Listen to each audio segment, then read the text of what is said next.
പശ്ചിമ ബംഗാളിലെ മുർഷിദാബാദ് മണ്ഡലത്തിൽ ഇത്തവണ നടക്കുന്നത് തീപ്പാറും പോരാട്ടമാണ്. സിപിഐഎം പി അംഗം മുഹമ്മദ് സലീമാണ് ഇടതുപക്ഷ സ്ഥാനാർത്ഥി. ഇടതുപക്ഷത്തിന്റെ തിരിച്ചുവരവിന് തെരഞ്ഞെടുപ്പ് വേദിയാവുമെന്ന് മുഹമ്മദ് സലീം കൈരളി ന്യൂസിനോട് പറഞ്ഞു.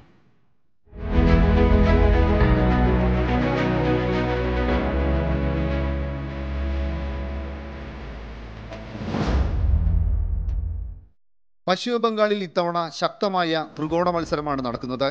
എന്നാൽ മധ്യബംഗാളിലെ മുർഷിദാബാദിലെത്തുമ്പോൾ മത്സരം സിപിഐഎമ്മും തൃണമൂൽ കോൺഗ്രസും തമ്മിലാണ്. മുർഷിദാബാദുകാർക്ക് മുഹമ്മദ് സലീമിനെ പരിചയപ്പെടുത്തേണ്ട ആവശ്യമില്ല. ഈ മേഖലയിൽ ജനകീയനാണ്.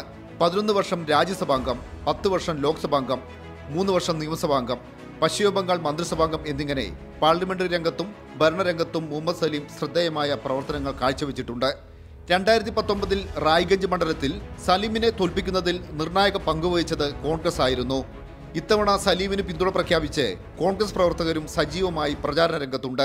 Not a question of compulsion, because at the national level and at the state level we are fighting against both BJP and TMC. So it's a people's alliance and it's going seamlessly. And 23 seats CPIM is contesting, 7 more seats the other left constituents and 12 seats the INC. Muhammad സലീമിന്റെ പ്രചാരണ പരിപാടികളിൽ വൻ ജനപങ്കാളിത്തവും ആവേശവും പ്രകടമാണ്.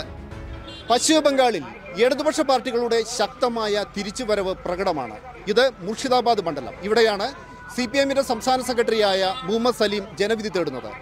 മുഹമ്മദ് സലീമിന്റെ വൻ വിജയത്തോടുകൂടി ഇടതുപക്ഷത്തിന് ശക്തമായ തിരിച്ചുവരവ് നടത്താനാവുമെന്നാണ് ഇടതുപക്ഷ പാർട്ടികളുടെ നേതാക്കളും അണികളും അനുഭാവികളുമെല്ലാം വിശ്വസിക്കുന്നത്.